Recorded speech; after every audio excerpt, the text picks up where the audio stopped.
мына кетип турабыз, катар-катарынан кетип атабыз баардыгыбыз. Аман-эсен өтүп алдык баардыгыбыз.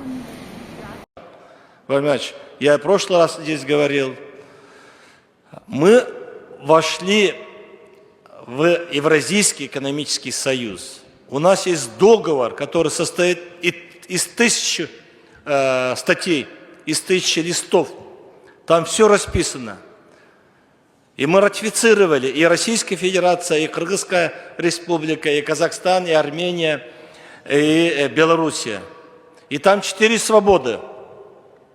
Свободное движение трудовых ресурсов, то есть наших граждан, свободное движение капитала, свободное движение товаров и свободное движение услуг.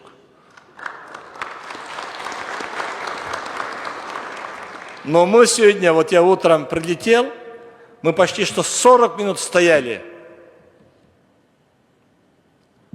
через пункт пропуска таможенный. Это непорядок просто.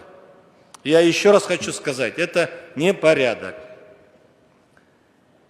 Там отделили, можно было отделить для граждан Российской Федерации, для граждан Евразийского экономического союза и для третьих стран.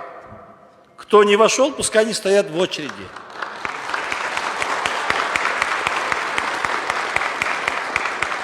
Потому что вот наши граждане, они ежедневно пересекают.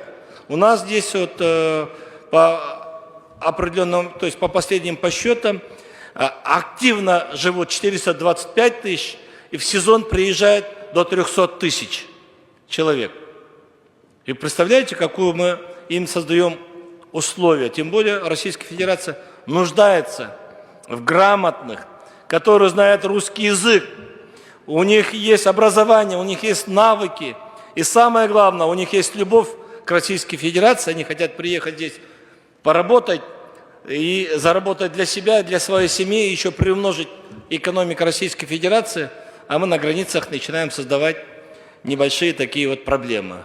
Я надеюсь, что вы будете на своем уровне доводить. Я в прошлый раз об этом говорил. Наверное, господин посол тоже об этом будет говорить.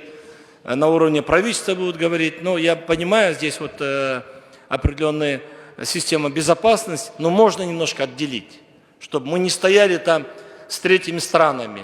Мы все-таки в Большом Союзе. Спасибо вам всем.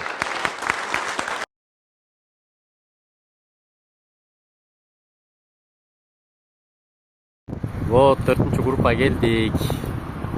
Мына ушундай жерлерде жашайт кезиңер. Байке космос.